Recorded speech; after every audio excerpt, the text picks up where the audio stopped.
Doug Davis, broker in charge with Crombie Realty, with another session of Ask Doug. And this is one that comes up a lot in property, condo, and house negotiations, and that's furniture. Furniture. How do you sell a property with furniture? What do you do with it? Do you keep it? Do you ship it? Do you sell it? Do you leave it? What if the buyer doesn't want it? Okay, so I'm going to go over two aspects of furniture, and that's one, the physical, what I'm calling the physical, and the other contractual. So there's things that you have to do in a contract regarding furniture.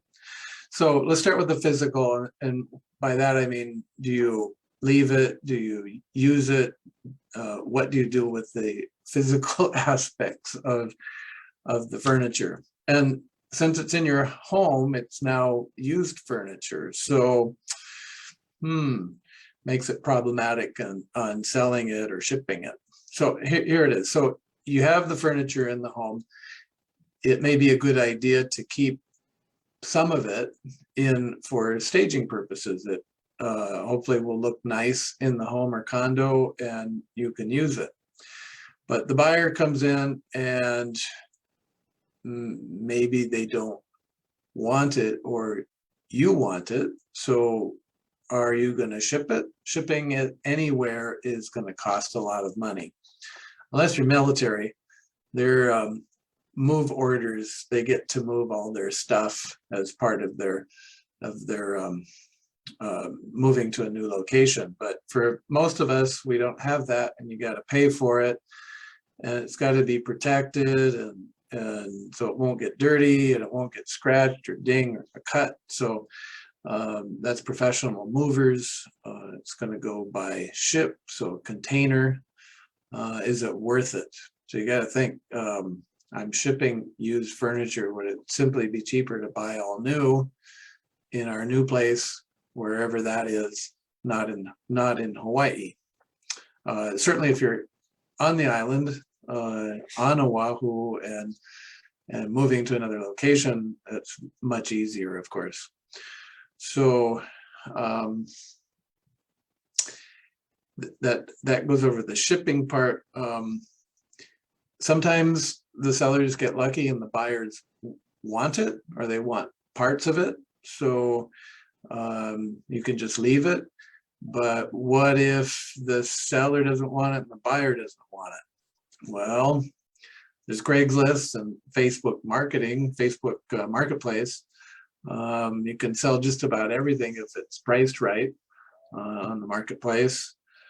People come and pick it up, but someone's got to do that. And they probably have a lot of people come and look, and maybe they don't want it after they see it. So you got those issues.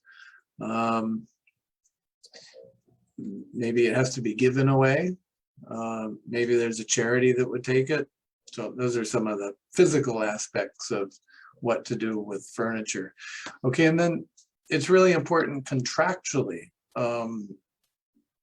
If you have the furniture listed in your contract, that may be a problem. And the reason for that is because when the buyer's appraiser comes in and they see that there's furniture included in the sale, then they want to know how much is the value of the furnishings. And if you say the furnishings are worth $10,000, then the appraiser will take that off the top of the appraisal, which means that if you're doing a 20% down, 80% loan, it's going to be based on the net value of the appraisal. So if you're hoping to get $1 million appraisal, and they take off, $10,000, $50,000, $100,000 for furniture, the buyer's not going to be able to borrow as much money. So for some, that could be a problem. So if we do add it in a contract, we usually say there's no value to it. However, some sellers want money for it. So if that's the case, if it's nice and the buyers want it and they'll pay for it, then we have the buyer and seller do a separate bill of sale, or they do something out of contract, not part of the conveying of the real property, but outside the contract. So it's not part of the appraisal process. We don't have to deal with that. So it's best not to have anything on the contract about furnishings. Or if you do put it on the contract, make sure that you say it has no value.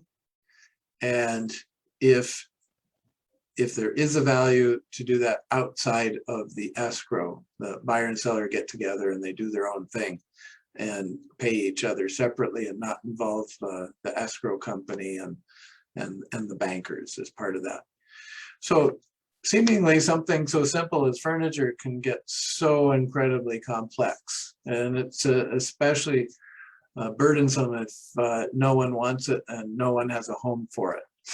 What do you do? So and so there's those two aspects of furniture that you have to deal with when selling properties, and hopefully it can be done smoothly. Okay, so those are some concepts to think about when selling and dealing with furniture. Hope that's interesting to you, and until next week, appreciate you coming.